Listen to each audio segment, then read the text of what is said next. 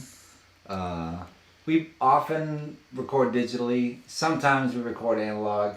Not as much as we like to, I think, but the big problem with analog is that they stopped making really high quality tape. So back when the Smithsonian used to archive everything to tape, there was a massive purchase of analog tape, right? As soon as that went away, it started becoming esoteric, more like vinyl. So it was harder to get high quality tape because the factories that made it weren't making it for the governments anymore, for computer storage. So we're doing it digital. We're trying to make it sound like tape, though, I feel like. Right, and what I always, one of the things that I love about working here, as opposed to a lot of other studios, is, as Ryan mentioned, this place has been open for so long, and a lot of the gear we have is kind of original or was collected along the way, and so the whole signal path is pretty much as analog as can be before it hits the computer, and so because of that, it does have that like kind of analog sound to it. So it's kind of the best of both worlds, is kind of how I like to think about it. And by the time the public gets it, it's digitized anyways. Sure. So we hold off, or they hold off, as long as you possibly can. Yeah. And then, bada bing, it's got to be digital, or you can't download it, or it can't be on a CD or whatever. Okay, I have a question for the two sonic experts here. Why does analog and vinyl sound better? What physically makes it sound better? I think if we can answer that question succinctly, then that would end this like decades-long argument that people have been arguing about. I've got a theory. What? Well, Let's hear it. yeah, my theory is that, okay, so our brains are analog, right? Our minds, there's firing of electrons and stuff going on, but we're pretty much dealing with like smooth waves. Okay. And once you get into digital recording, you're taking everything and cutting it up into tiny little pictures. You're taking we take 88,000 pictures a second of your guys' music. Whenever you play anything, we're taking 88,000 pictures a second. Wow. And then playing that back like you would, a film, except for it's 88,000 a second. So some people think that the reason that vinyl and tape sounds better to us is because there's never a division into it's not a division into a mathematical term. Right. As far as a 1 and a 0, it's not a gradient. It's not like a stair step, on or off. It's a wave, which is how we operate. So some people think that's why. Is there any evidence that like overtones are I think captured you also differently? get more like high end in digital recording because tape machines, like they would a lot of time that's what the warmth I think a lot of people claim that they hear. It's just pushing not things enough onto time. tape so Yeah. much. And tape kind of naturally goes down. And what they have to do with digital is as soon as you stop, you have to set an end point for your resolution, right? So you end up with a big square. Like we're going to record up to this high frequency, and then we're just going to cut it. But here's an analog E-note. But you're all hearing it digitally. Yeah. Listen. See how it lasts? Here's a digital one. Right at the end. Digital ends. It's like zeros and ones. It has to. And it's especially bad on also- cymbals where you want to hear Right. throw something, it'll stop. And I also heard that on tape and tubes there's second and third harmonics that things sound more alive. Yeah. And The other thing that's really And there's interesting to me distortion. about that too is your eyes can be fooled by 24 frames per second. So like when you watch a movie, even at the big movie theaters, sometimes they're 24 frames per second. We've got to record you guys at 82,000 frames per second in order to fool your ears. So your Wow. ears have a much more, you can't fool your ears as easily as you can. If you did 24 frames per second on audio samples. I remember being amazed when I first started goofing around in the studio at how you could hear the difference in like 5 milliseconds. Oh yeah. Right? Like you would never imagine that you could. Oh, wow, it's late. Oh, wait, no, let's move it a little bit. Oh, it's late. It's still, and you're like you're listening to like 3 millisecond difference, right? Can I say one more thing about the milliseconds? Yeah. So we can hear this 5 milliseconds difference, which you couldn't see 5 milliseconds. It's really hard to tell. I had a repetitive stress disorder from when I shifted over computers, and they measured the amount of time it took electrons to get from my finger to my elbow. Okay. The signal, 30 milliseconds. Wow. like in audio, that's enough time you'd even hear almost a this. Yeah, a flam. But your Yeah. brain like corrects that. So anyway, it's got slapback built into it. totally we all do. It's slow. Kevin Elvis disease. Kevin O'Connor says, "Is the gentleman on the left the engineer?" Yes, that's. Yes, I'm the studio manager and chief engineer here at Bear Creek, and I'm engineering this record alongside Ryan, who's producing it. And for people that don't know, what is being an engineer? I'm setting up microphones and recording everything. Mostly sitting at the desk and editing, operating Pro Tools, and working with the clients through TalkBack also. But it's the way Ryan and I work together. We kind of share that responsibility a lot too. So it's not quite as cut and dry as I'm the one recording everything and Ryan's the one behind me. We also have share ideas. that We share the ideas of like when we're working on drum takes, like. Taylor's a drummer, so he's got a sense of drums that I don't necessarily have. So when we're working together on things, it kind of goes both ways as far as we're always talking to each other about sounds and how performances and how everything can be the best it can be. Yeah. Cool. Hopefully that answers your question. It's Sorry. a lot of things. Sorry, what, Coco? Nothing. Tom Wilkes says, "Any big recording challenges during these sessions?" It's Picking the songs. really the power went out and the internet went down for a day. That was scary. We had a bat fly into our room. That's true. All the least predictable things are always the biggest challenges. Keyman3 says, "Are you recording in Logic Pro?" We were using Pro Tools, not Logic. Lasha Sendiak says, "Do they electronically change your voice at all?" Electronically, but you have to turn your voice into an electrical impulse to record it. Exactly. So yes, constantly. We have to electronically change everything. Are we digitally changing their voices? Not as much as we are with analog gear. I have been doing this all my life, most of my life recording. It still baffles me how we play something. It goes in there, goes down a wire, it goes to tape or somewhere, and somebody else hears it back. It's whoever invented that with Thomas Edison or whatever, an amazing thing to record the human voice and music and play it back. Yeah. It's just an amazing thing. We turned it into electrical You guys are signals, amazing. And then they turned we just have the tools. I know how to push the buttons to do it. If we didn't have people to put the microphones in front of, it'd be very quiet. Yeah. Well, let's see.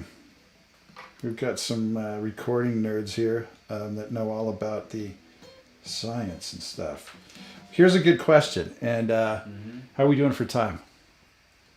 5 minutes. Okay, how about this one? Joe Rohan says, "Does Bear Creek have a signature sound?" How about that for a fastball? It's called HIT. Right down the middle. It's a hit sound. You cranked a lot of hits. I mean, look at all the records around here. We have really great rooms. Yeah. Which I think a lot of studios are built with a box and they try and make the box sound like a nice room. But the way that our studio is built is more about the rooms being nice to be in and they sound good. So I think one of the things that we have that a lot of places don't have is a real signature sounding drum room. Yeah. And I think you can hear that in what we're doing. You can hear it in the Lumineers. You can hear it in the records that we did in the 90s with Soundgarden and Foo Fighters. And so, yeah, I think that's probably part of our signature sound is the space and the wood. And the room makes everything sound, I think, bigger and powerful and better. And the stuff that you guys do to it is quite amazing. And not many people use the room anymore. I mean, Brian Wilson used to use a room. Good Vibrations done in 4 studios because one had a good drum room, one had good other things. Phil Spector did that.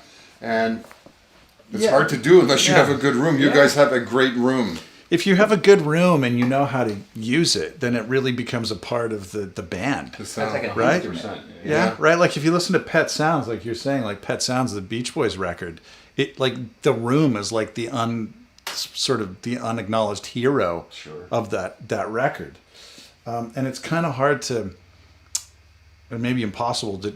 You can't just really necessarily push the reverb button. Yeah. Like from your Pro Tools plugin and capture that. Well, and anybody can have the same reverb plugin. Yeah, you can tweak it, but if you dial in a reverb that, whatever fancy reverb that you have on your digital thing, everybody can have that same thing. And even though they're getting closer to modeling rooms, it's not the same thing as being in a room. So I'd say that's probably our biggest signature sound. That, and then the fact that we've got some really primo gear that was bought new in the 70s that's still here, that's never left the building. So there's that. And then also, we all kind of learned from my dad, Joe Hadlock, who definitely taught me and, you know, taught Taylor how to get the sounds. I can't read that. Can you guys read Here, hand it that? here. Can you guys read There's no that? secrets here.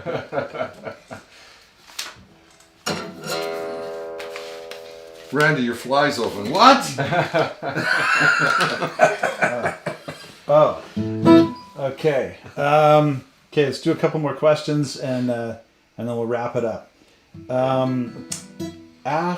What is it? At Falcon13 says, do you double vocals? Yeah. Yeah. Yeah, it's not a hard and fast rule necessarily, but very often we do. A lot of times you double the vocals in the chorus to kind of add that extra oomph to it. Not really doubling a lot of verse vocals. We have one that we have on the record, but not a ton. Yeah, and for those that don't know what that is, you sing your song and then you go in and you sing to yourself. And then you usually you'll mix that double vocal. It'll be lower in the mix, but it just kind of makes the voice pop a little bit more. Make it stronger. I mean, and that's been done since the 50s. I mean, the Probably Beatles on were... every record you hear on the radio is a double vocal, either physically sang or done with the machine. Dwayne Ladica, I'm going to go with. I'm going to guess that. Dwayne Ladica. Who are your influences for recording engineers? You guys. His dad. Yeah, well, my dad is probably the biggest influence for me, and I think that that's gone on to influence all the people that I worked with. But I grew up listening to the Beatles records, so probably Jeff Emmerich is a big influence on what I've done. And then the people that I assisted, which were guys like Terry Date, who did Soundgarden records, Steve Fisk, who was one of my mentors, who is from the Northwest, who's done a lot of amazing projects. Gil Norton, who did the Pixies. You know, the cool thing about when I was assisting is that you get to be around a lot of amazing producers and engineers, and you pick up tricks from all of them. I picked up tricks from Taylor. I picked up tricks from all the engineers that I've ever seen walk in the room. I think you always get a little gems. Anybody in particular that you? Well, I'm, obviously from a slightly different generation, but there are a lot of common, like Steve Fisk was a huge influence on me when I was younger, and I used to listen to a lot of records Ryan produced when I was younger, like Blonde Redhead records and things like that I was really into, and I listened to a lot of the kind of like 90s Chicago scene, so Steve Albini was a big influence on me when I was younger as well, but like Ryan's saying, especially since I engineer a lot of records, not always just with Ryan, but with guest producers that come through here, sometimes I'll not know a producer super well, and then I get to work with him, and then I'll learn crazy tricks. Like Sean Everett was a good example of that. He approached the whole profession in a way that I hadn't really ever seen before, so I learned a few things from him. And so, I mean, I'm constantly still finding new producers that influence me. I feel like I don't ever want to get to the point when I feel like I'm satisfied with knowing exactly how to do anything. I'm always looking for a new approach. Okay, last question for the fellas here. Are you using vintage Neve equipment, says Andrew Talbert. Yes. Oh, yes. Lots. Now, this is as vintage, I think this is as vintage a sounding record as you can make This this is a year. museum. We're This recording year. in a museum. I mean, we have guys on here kind of, talking about how, there shouldn't be any digital tainting of your recording, but, well, it's virtually impossible. I think it is impossible. We'd have to have a lot more time. Well, yeah, I mean, if you ever listen to a record, music on your phone or your computer, it's been digitized, right? It's not, right? I mean, We're doing it's not everything we can to keep it real. No, this is as vintagey and tubey and analogy as you can possibly get. So, anyway. We might even dumb it down to tape and back to the computer. We just might so do get that. One little angle. Yeah. We have that's part that's in the cards. Potentially do that. Okay. Well, thank you, Ryan Thank and you, Taylor. guys. Yeah, thank Thank you. you guys. This is Bear Creek Studios. If you're just joining us, an awesome place if you want to come record here. And you can get the awesome Bear Creek sound, the unique Just sound. Google Bear Creek Studios. Cool. BearCreekStudio.com. And stay tuned for our album. It's coming soon. and you're gonna like it. Coming to a computer near you. After we digitize it all. Okay, so and Thanks, guys. Thank you. Thank you. okay. Are we signing off now? Do you guys want to play maybe one song before you guys Okay, take we'll off? play one song. All right, see you Thanks, guys. All right, we'll go back. We'll go back to the rhinestone. Okay, thank you.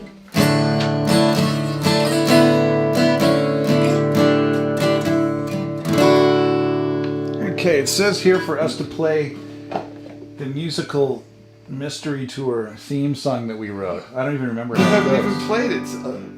Wait a minute. Come on, come on. Everybody, have you heard the word? It's a musical mystery tour.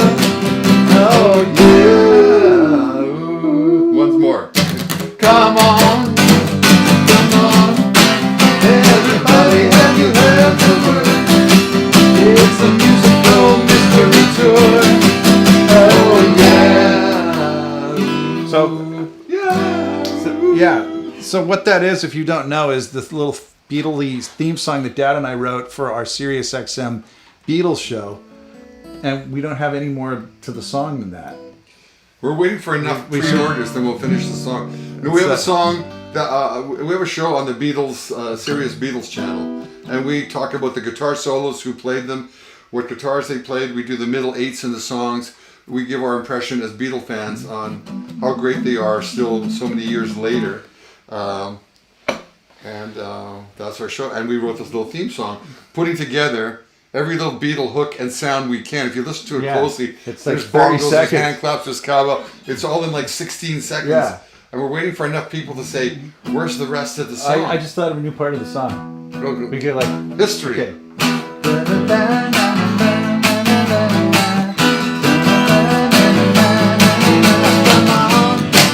You could do a little thing like Everybody, that. have you heard the word? Musical mystery tour.